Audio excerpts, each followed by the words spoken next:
Hey everyone, we're back with the TGI Fantasy Football Podcast, this time covering week 8 and looking ahead to week 9. We've got a different set of segments that we're going to do this week. I am your host, Spencer Jones. I am still the co-host, Jackson Grant. And my name is Ryan Nagel. I'm this week's guest of honor. Thank you guys for having me.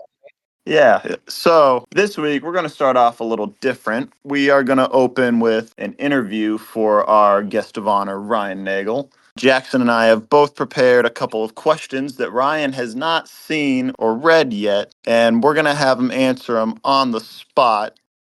Nagel, this being your first season in TGI Fantasy, I specifically want to ask regarding your team. Would you play a half-white player on your team if you could only score half the points that they score?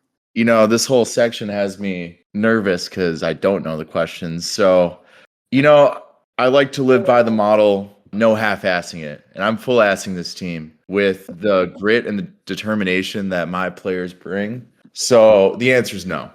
Interesting. Oh, so say Austin Eckler was was healthy, you still wouldn't take him. I would not, no. Okay, interesting. I got a question. Who would be your Jackie Robinson? Like right now, if they were on waiver wires and you could pick them up, no issues, would you start them over someone on your current roster, assuming that this person is not white? I thought I was limited to white players. My Jackie Robinson, if I could have anybody, would be, it's a tough one. I'm going to have to go with a wide receiver because that's where my team is lacking. Give me Amon-Ra St. Brown. You know, he's been doing great this entire year. He'll keep doing great with how explosive the Lions are. So if I did have a Jackie Robinson, give me Amon-Ra. Must be the German citizenship.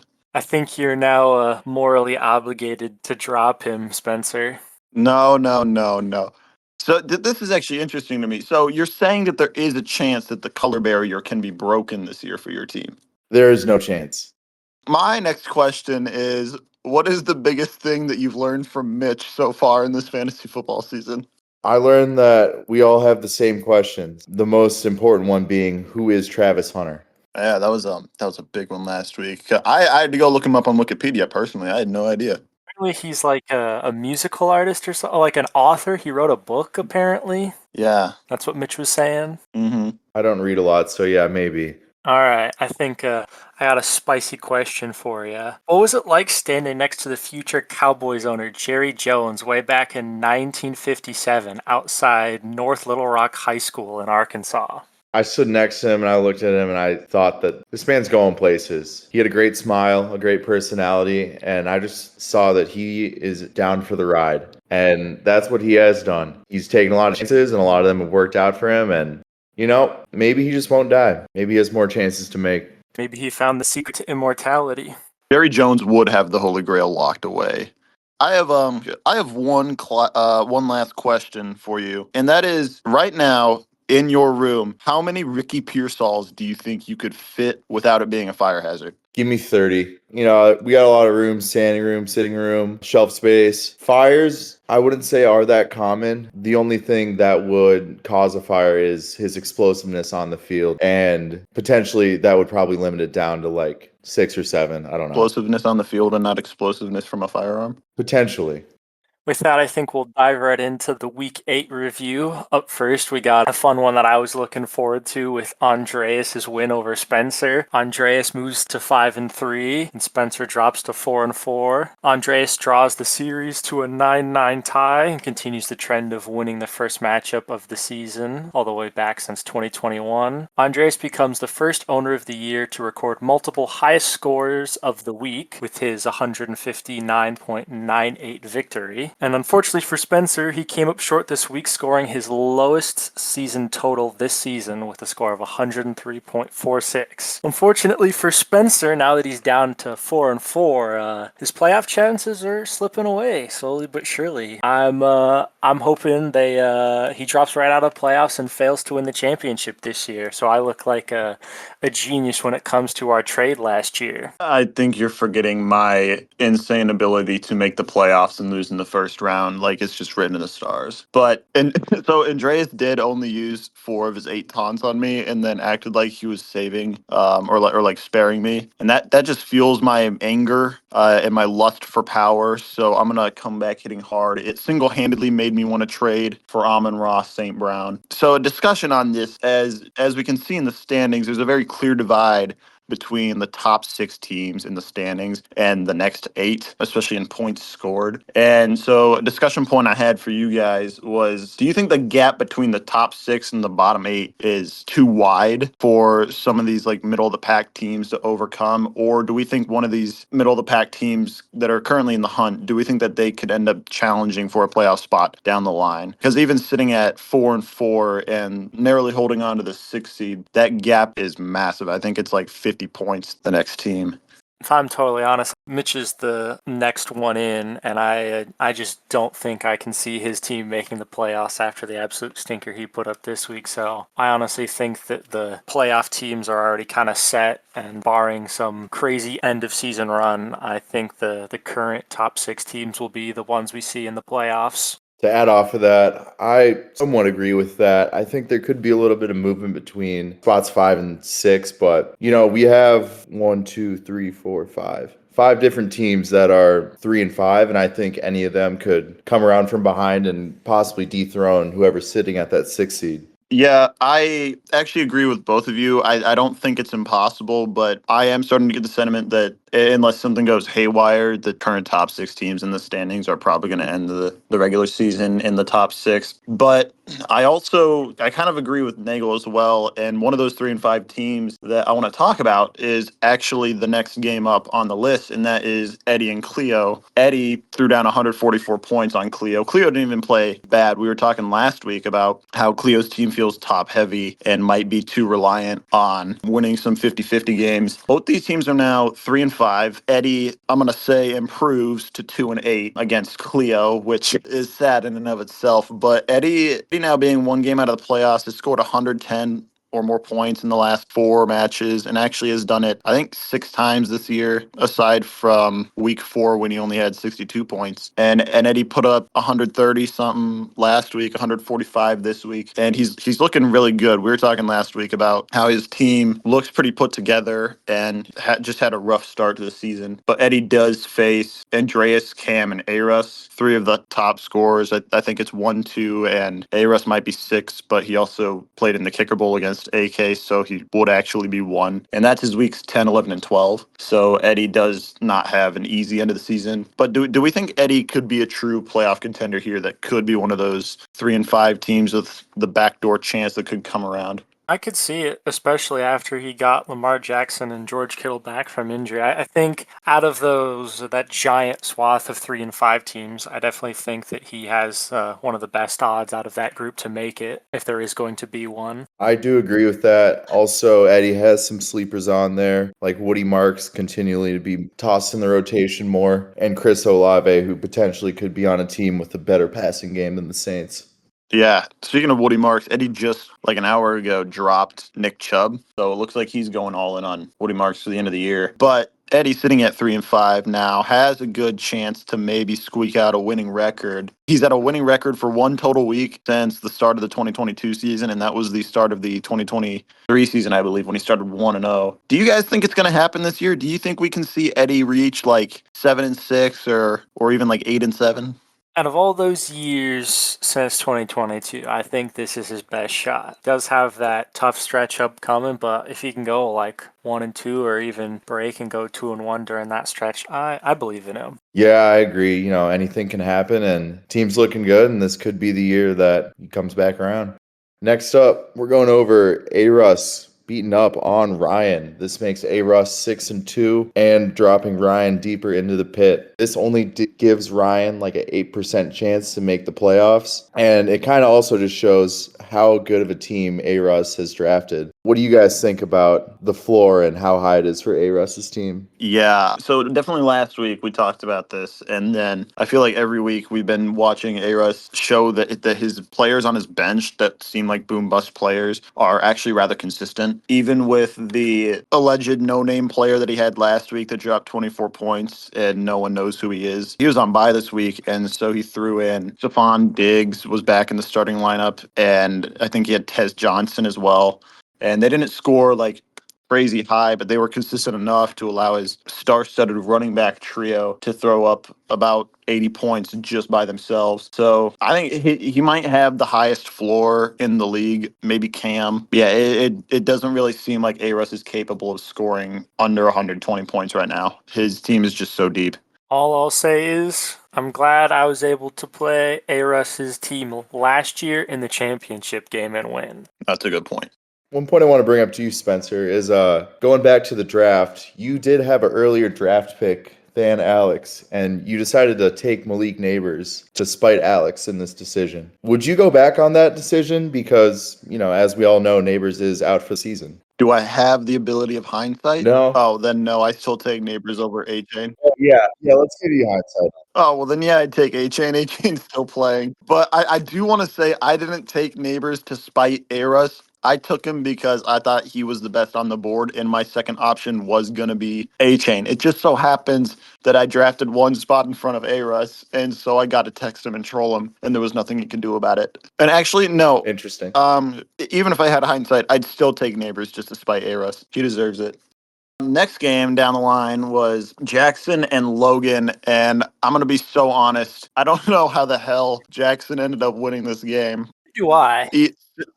Sitting through Sunday and watching his projected score plummet and him ending up with 99 points, and Logan was sitting a point and a half behind. I thought there was no way in hell that Hollywood Brown wasn't going to catch at least one pass, but the only stat that he recorded was a tackle on one of Mahomes' interceptions.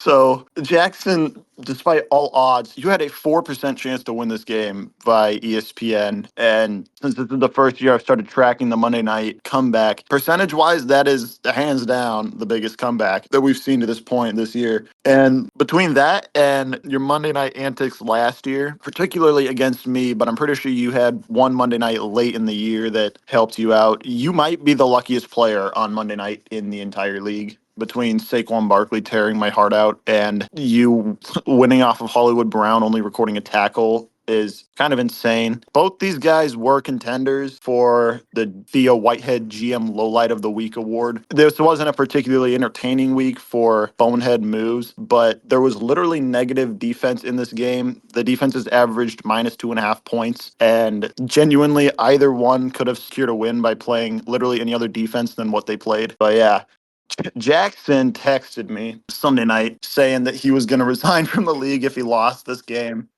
And I was so ready for him to have to leave the league. I was going to hold him to it. And that fucker lucked out. And he's still with us, beating Logan's bye-week ridden team, literally beating Pop Warner players. Yeah, I don't know what dark magic you have, Jackson. I'm just glad I don't have to kill myself, because during last week's podcast, I said that if I lost, I didn't deserve to be called a fantasy football player, and I'd probably kill myself. So I'm just glad I get to live through another week. So I don't know how that happened. All I know is that I was just sitting there, and I'm I have to have lost at this point.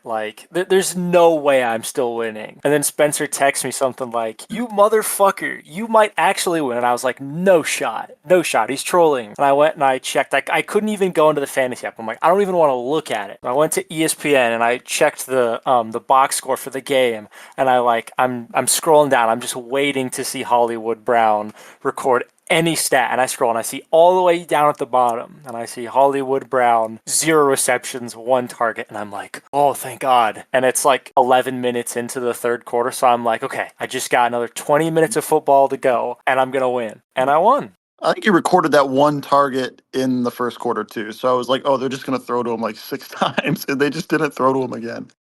So I've got a point of discussion that's not really regarding this game, but it's regarding something that Logan did right before the game. I traded him future picks for Amon-Ra St. Brown. And with the trade deadline coming up in 8 days, it's November 5th at noon Eastern. So 11 a.m. on November 5th, just after waivers process for week 10, is the trade deadline. How do we think this is going to alter the trade market for big name players or even just players in general? We're seeing kind of an uptick in owners making moves later into the year so far. I definitely think we'll see some last minute trade deadline trades. The trade deadline usually drives at least a little bit of buzz for the teams looking to make that final addition to their roster, make that trade before the trade deadline. Except if you're AK and you forget when the trade deadline is. Oh my God, that was so dumb.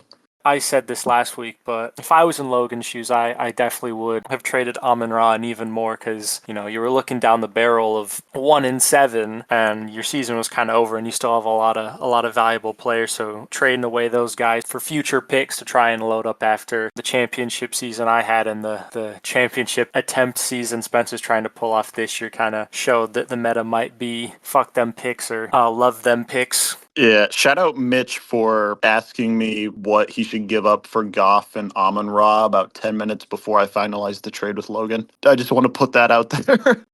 So, Jackson, if I'm reading this right, you might not be podcasting with us next week. Is that true? That is true. I think after what I did this week and the absolute horrendous GMing I did, I don't deserve to speak on this podcast next week. So starting now, I'll be tendering my resignation temporarily and I will be replaced by another guest speaker next week. You're going to go off this week for like 150 points. That's just how this is going to work. Not after James Scadaboo's ankle went 90 degrees to the left.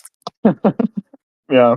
Okay. So next we had our MacGuffin game for the week, and our resident guest this week was involved in that. Nagel taking his first loss in league history, and AK becomes the first person to beat Ryan Nagel, ending the best start to a rookie season we've ever seen. And Nagel could very well go on to post the best rookie season we've ever seen. If you can cap it off with a championship, I believe he would be the fourth rookie. No, I guess technically, I guess myself the first year, but not counting that since that was the first year, it would be A. Russ, Eddie, Henry. So yeah, Nagel, you can become the fourth rookie to ever win the championship, and off to a stellar start. You were 7-0, but unfortunately, you went up against a giant killer. AK is the only owner in the league to beat teams that start 6-0 or better. Granted, that is just Nagel and Logan, but AK ended both their seasons, and in both games, they were MacGuffin games.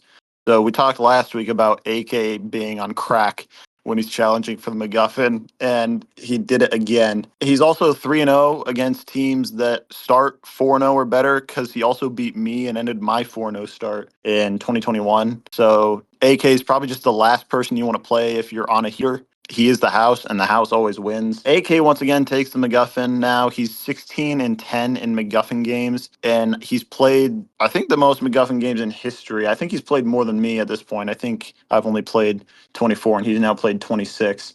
So something about AK and the MacGuffin are just attached at the hip. But speaking on AK during MacGuffin games, do we think that AK challenging for the MacGuffin is on the Mount Rushmore of fantasy football players all time? Not even just TGI fantasy, but like all time fantasy football players. Is he on your Mount Rushmore? Oh, absolutely. I think MacGuffin game AK is like flu game Michael Jordan. Yeah, he must have some sort of connection with this MacGuffin because he's just unstoppable when getting it back. And Nagel, this must have been a hit to your team. Maybe not your season because you're still sitting pretty top of the league. But what was the locker room like? Obviously, it's a very homogenous locker room, but surely the morale was a little affected by this loss, was it not? It was checking in with everybody after the games were done. Just they were all in shambles. But I think this will just fire us up. This was a little decline in our performance, but guys will know what they have to do next week and they'll get back out there. And I'm looking forward to a great season. All right, well, next up we have Henry versus Mitch.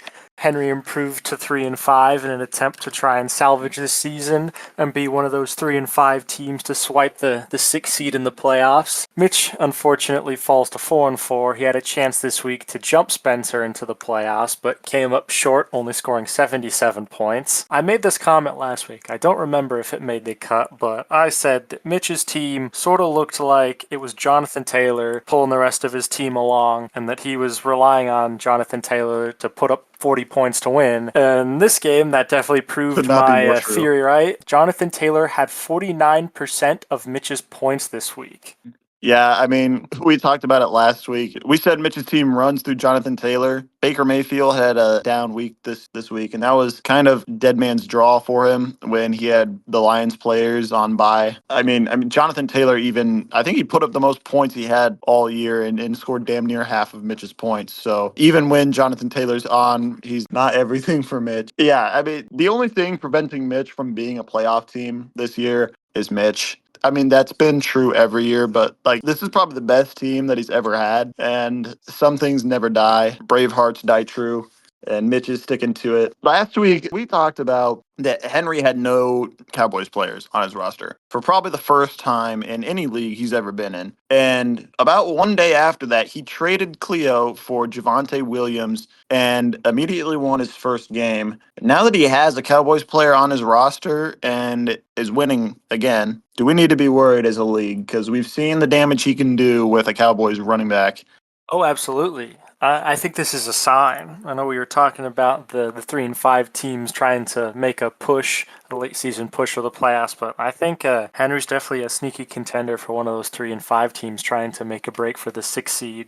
Yeah, especially with Javonte Williams, that guy is electric. Yeah, Nagel, how does this make you feel though that Cowboys players are now bringing into the discussion of an owner making the playoffs? I know you have a vendetta against them. You know, it is the Cowboys, so they will come up short when it matters most. So maybe they could be on that bubble of entering the playoffs, and a certain Javonte Williams or Dak Prescott just drops a single-digit game. I mean, I heard Mitch talking some shit about your upcoming game. He was hoping that it was going to be for the MacGuffin, but I mean, we'll get to that eventually. So you might have a vendetta against Mitch, and Mitch played a key role here in this game. You're just going to have to watch out for Jonathan Taylor. And for our last game, we saw Landon face Cam, two giants when it comes to this fantasy group right now. But in the end, Landon did get the win. This makes Landon 3-0 against Cam. Just an absolute dominant performance in history from Landon. And it also shows how good Tucker Kraft is on any roster. This puts him in contention for some MVP conversations when it's relating to these big games that he keeps having and being one of the favorite targets in the end zone other than Josh Jacobs. Speaking about Landon's roster, it is not all that healthy, but it still gets him out of these situations when you're going against somebody like Cam. Some key players from this roster were Tucker Kraft and the Bucs defense both putting up points, and then Troy Franklin out of Denver, who just had himself a day on Sunday. This moves into a little bit discussion. Will Cam ever emerge from his rookie classmate's shadow? So these two both came in 2023, and Cam, fun fact, had never played fantasy football before. Showed out, started 4-0, and then fucked off and finished like 6-8. And then last year he just got kind of sashayed by everyone. He actually scored a good amount of points. Yeah, so Landon's made the playoffs twice now, hasn't missed it, and he's almost certainly going to make it again. And Cam's firing on all cylinders this year, but just cannot seem to beat Landon. As you said, Nagel, he's 0-3 against him. Honestly, I think the defining factor for who's going to come out of this 2023 class arms race is going to be who can make the championship first. Both owners could make it this year. Honestly, they could play each other in the championship. I think we need to talk about the nightmare scenario that one of them has just a horrendous end of the season, doesn't make it. And then at that point, both of them are on massively different fronts at that point, because someone's probably going to be a contender for the championship at that point, and someone's going to be out of the playoffs. But these are all ifs. As of right now, I think that Landon's definitely got the upper hand if we're looking statistically based on his resume of the past 2 years. But Cam's team is leading the league in points right now and could still be a championship favorite. So I think that's a story to be told. So that was our league review for week 8. Getting into our next little segment is our Theo Whitehead GM Lowlight of the week. Last week we did this during the review, but this week it's going to get its own little spotlight. And we already mentioned, or I guess I already mentioned, Mitch asking me about trade advice. But the low light of the week is going to be Mitch asking another owner, in this case me, about which tight end to start and taking roster advice from someone directly competing for him to get into the playoffs. And he picked the wrong tight end for that week. It wouldn't have changed the outcome of the game. But to me, this is a classic Sports Center come on man moment of what are we doing here? Mitch, you're in your fifth season in TGI fantasy. You know more than enough to go competing. You've made the playoffs. You need to be making these decisions on your own. So you're going to win the GM low light of the week for not only asking another owner for roster advice, but getting the decision wrong in the end. I'm honestly shocked that even though I won, it still did go to me or Logan for that matter for our negative defensive scoring. So I'm just happy that Mitch was here to take my fall, quite honestly. Thank you, Mitch. I appreciate you. Yeah, he died on Sir Alexander's sword for you. So we have a new addition to the podcast this week. Starting this week, we're going to get a weekly hot take from Jackson. Jackson's going to give his thoughts on something around the league, something that he feels needs to be spoken about that hasn't been spoken about. Well, we were just on the topic of Mitchell and his bad roster management and how he had a chance to jump you for the 6th seed, but some poor roster management had him losing a clearly winnable game to Henry to fall to 4-4. So I honestly think, and we talked about this last week about how Mitch has a pretty rough schedule playing a lot of the top playoff seeds and then me twice. I think I found a way for Mitch to win out. And this is my hot take. I think Mitch can win out and can go on to win the championship if he gives control of his team and roster management over to ChatGPT and he starts consulting the star gods about his roster management instead of texting other GMs about who he should put over the other. Thoughts? I would love to see Mitch's manifesto that he gets from the Star Gods each week and what they guide him to do. Last week, he was very adamant about invisible hands and whims of the universe and wills. So I genuinely don't think it's a bad idea. I think ChatGPT being outdated by a year might hinder this hot take from coming true, but I would love to see him go to the Star Gods for guidance. All right, before we get into our Week 9 preview, we're going to cover a bit of the league standings. We're going to give the rundown, anything that stands out to us. So our playoff teams, as of right now, are Ryan Nagel and Alex Russell. They're occupying the top 2 seeds that would garner buys. Rounding out the wild card spots are Landon Rupp, Cam Wheeler, Andreas Collette, and myself. The losers bracket, that second tier, is occupied by Mitch, Cleo Weston, Eddie Morlock-Hobson, and Alex Kanasag, who sneaks in on head-to-head sweep of Henry and Jackson, funny enough.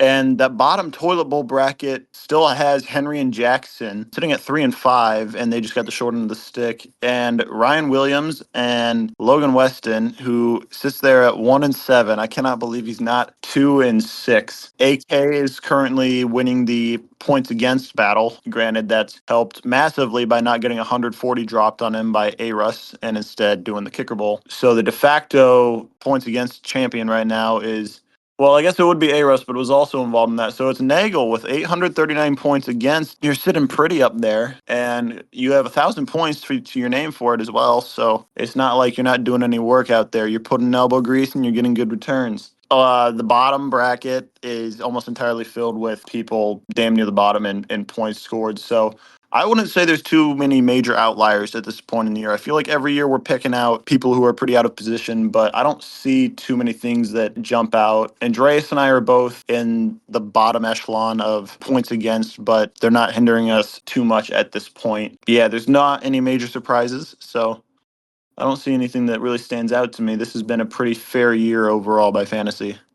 Following that, we've got our Week 9 preview. We're going to cover a few of the games. We're not going to spend as much time on it as we did last week. We had 7 weeks to cover last week, and going on this week, we just have to look ahead to Week 9. First up, with our game of the week, is Mitch and Nagel. Nagel would have gotten the game of the week several times at this point if it hadn't been from holding McGuffin and getting the McGuffin game slot. So, Nagel, here's your first game of the week nomination, and probably Mitch's too, if we're being honest. I can't remember from last week if he got one or not, but considering it's Mitch, probably not.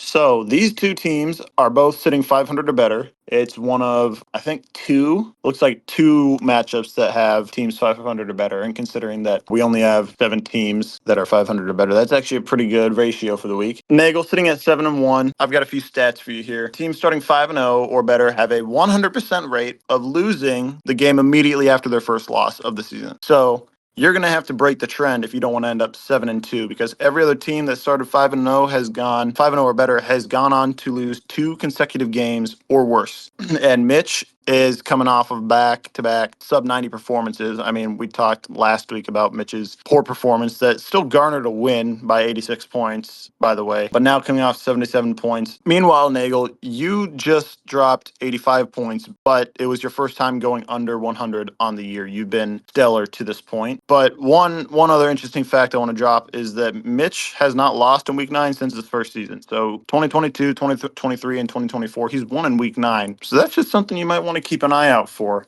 But looking at the presumptual starting lineups, I have to ask, do we think the bigger X factor is going to be Jawan Jennings or Alec Pierce? Because both of them are starting receivers right now, and I cannot stop laughing looking at that. I would hope that Alec Pierce will end up being the biggest X factor in there. I'm not sure what the injury timeline is on Ricky Pearsall, but I think with him potentially coming back this upcoming week, that would shift a bit more targets off of Juwan Jennings. Additionally, with tight end George Kittle coming back in, that also gives less of a reason to throw to Juwan Jennings. Actual stats is not something I was prepared for.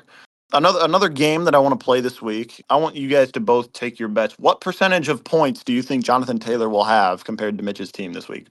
I'm going to play it safe, and I'm going to go with a conservative 65%. Considering that Mitch is not currently starting a QB and is starting the Steelers defense against the number 1 scoring offense in the league, I'm going to play it safe and say 65%. I would also play it above 50%, maybe around 55%. Here I was going to take like 60% as a joke, thinking that you guys were actually going to play this, and oh, how wrong I was. So I'll swing the other way, and I will say that Jonathan Taylor busts for the first time all year and goes for 10% of Mitch's points. That's what I'll say. So I'll go the exact opposite of you guys. Next up, we have the McGuffin game, with AK sitting at 3-5 and Spencer at 4-4. Spencer currently leads the head-to-head series 7-6, and if he wins this week, he has a chance to clinch the rights for the chair series. And Spencer did just make a big trade for Amon-Ra after losing Malik Neighbors earlier in the season, so we'll see if that helps him out this week. And yeah, I'm going for broke. Traded for picks last year, trading away my picks for next year. The only other major game that we have on our radar for some huge playoff implications, I got to say, is Cam and Andreas. This is the other game that features 2 teams 500 or better. It's also the only game that features 2 teams with a winning record. This is the current 4 versus the 5, and depending on how this goes, Cam at the end of this week could be in first place, or he could be in 5th place, and Andreas could be in 2nd place, or he could be in 7th place. However unlikely some of those scenarios end up, this could very well shape the playoff picture. We talked last week about whether or not mine and Andreas' matchup was the biggest game for playoff implications to this point, and I think we all decided that yes, it was. This one might surpass it. I think the fact that both these teams are still going to be in the playoffs, more than likely, regardless of how this ends up, I don't think it's as big as last week was for Andreas, but it's still way up there. But Cam sitting at 6-2 is looking to get to 7 wins in the regular season for the first time. Like I said, his first year he went 4-0 to start and then finished out 6-8. I don't really think he knew what he was doing, but he was a rookie to fantasy football as a whole. And last year he might have also been 6-8, maybe 5-9. I'm not entirely sure off the top of my head.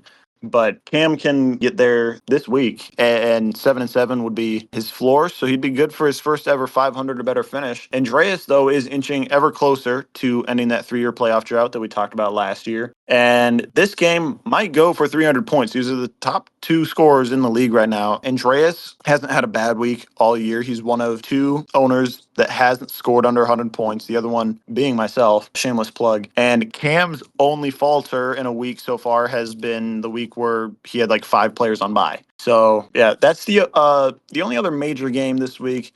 The other matchups this week include Cleo and Landon. Landon 6-2, Cleo's 3-5. Cleo has been making moves to try and salvage her season, putting in some trades, and it really seems like Cleo is not rolling over and has some dog in her. And Landon is 0-2 against Cleo. Landon's 0-2 against Cleo, 0-4 against Henry, and he's 0-2 against someone else. I can't remember off the top of my head.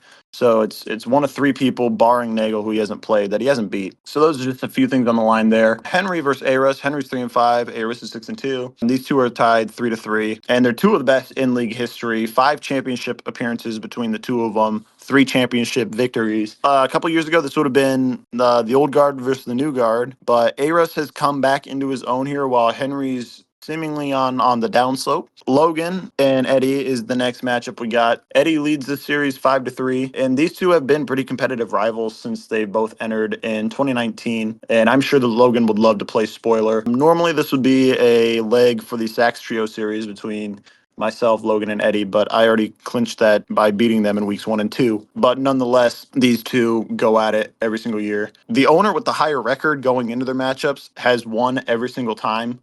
The lower record has never won before, so Logan has a chance to break that trend. And the last game of the week is Jackson and Ryan. And if I'm being honest, I don't know what to talk about for this game. There's not really a whole lot special going on here. Jackson himself has kind of accepted that this season's a dud, and Ryan is sitting at 2-6 and needs pretty much nothing short of a miracle at this point to make the playoffs.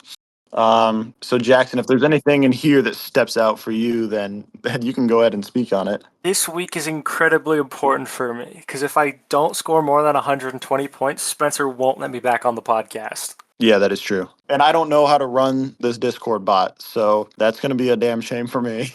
The fate of the podcast lies on me putting up 120 points this week. Yeah. Do you have any players out or on bye? Cam Scadaboo. Okay, he lost money anyways. He wasn't the starter to open the year, so I mean, we're just back to square one. I'm gonna be honest, I got no idea. Yeah. I've given up all hope for this year. I've seen crazier things happen. AK won a championship by scoring less than 100 points a game. All right. So we've gotten through last week's review. We've gotten through this week's preview. We've made fun of Mitch. All there's left to do now is to bring our guest back on and give him the spotlight. Enter Ryan Nagel for his guest segment, where he is going to be ranking from 10 to 1 the top 10 players that he would let date his daughter. It's good to be back. You know, with the team I drafted, it's more about football. It's about family. And I think that, you know, these players have a lot of family aspects in them, just how they represent themselves. So moving down to 10, we have Ricky Pearsall. Is this Ricky Pearsall pre or post gunshot? We'll do post. That's why he's at 10. Pre, he might have been a bit higher, but we're thinking about the present right now. He's proven that he'd take a bullet for your daughter. See, I didn't think about that. That's yeah. We didn't either. About that either. Damn. Well, moving on to number 9, I have the quarterback of the Jacksonville Jaguars, Trevor Lawrence. As Goldilocks himself. A beautiful head of hair on that one. Yeah, what really sticks out for Trevor Lawrence to you? His hair, his smile, his dreamy eyes that you could get lost in. All right, fair play. I can understand. All right, moving on to number 8, we have kicker Brandon Aubrey. He makes pretty long field goals, and you know what else is long? His foot. That's all I'm going to add on that guy. Moving up to number 7, we have notable Iowa Hawkeye, Cooper DeJean. You know, fast guy, makes some big plays, picks off Patrick Mahomes. What more could you ask for? Color barrier breaker, too. Even though, Riley Moss do it before, but no one wants to talk about that. That's true. Yeah. Moving on to number 6, we have Cooper Kupp. This era's Jordy Nelson, just an absolute dog. And, one of the best to do it. How much did him winning the Triple Crown influence this ranking? By 3 times, each one for those stats. And that just shows, his grit and his determination to be the best on the field and hopefully the best off the field. Going up to the middle of the pack, 5th spot, we have Trey McBride, just a solid tight end who has a lot of strength on his plays and really is just a great guy all around. Yeah, I don't have any funny quip for Trey McBride. Honestly, he's really like I don't really care about Trey McBride. Moving up to number 4, we have infamous Steelers quarterback Kenny Pickett. How's he supposed to please your daughter with those tiny hands? I couldn't complete that without laughing. Those tiny hands have lifted up the Super Bowl trophy. Oh, I forgot May I Super Bowl add? winner. Just a real winner there and a real big factor to the Eagles Super Bowl push last year. So yeah, he deserves the number 4 spot. All right, well, moving on to our number 3. Cracking into the top 3, we have old legend Jimmy Garoppolo. Just doesn't age. He could probably still do it in this league right now. And yeah, he's never going to get old, and he just stays young and healthy. He's basically a model, so I've been told. Yeah. Yeah, I noticed that you have him written down as Jimmy G. Is that because you can't spell his last name? It definitely helped me with trying to figure out autocorrect with Garoppolo. So if he dated your daughter and say you got married to your daughter, would you let her take his last name if you can't spell it? I would just change it to my daughter's name, G. Because that's how he's known, Jimmy G. Yeah, it's true. His last name is just G. Real G's move in silence like lasagna. Indeed, they do. And one of the realest G's out there at the number 2 spot is Jackson Dart. Just a real great guy. Would love to be his friend, would love to meet him. And yeah, that's all I got to say. I don't have anything for that. I feel like there's so many jokes that write themselves. He's just the best. Fair enough. But not the best of this list. Number 1, you knew who was going to win it all along. Give me Jalen Hurts. I will say that's not who I was expecting to top the list. Jalen Hurts is just that guy, quote machine. He really looks like he could read a good book, and he plays the part. He's Jalen Hurts. I think Stephon Diggs was snuffed. He's a great guy. I do want to ask, Yeah. where do you think this list would have gone if Jalen Hurts had never transferred to Oklahoma? I think we wouldn't even see him, and that's really just, the stars lining up in all of our favors. We now get to experience Jalen Hurts. Does it not make you worried that he's had a track record through Alabama for getting his spot cucked from him? Potentially.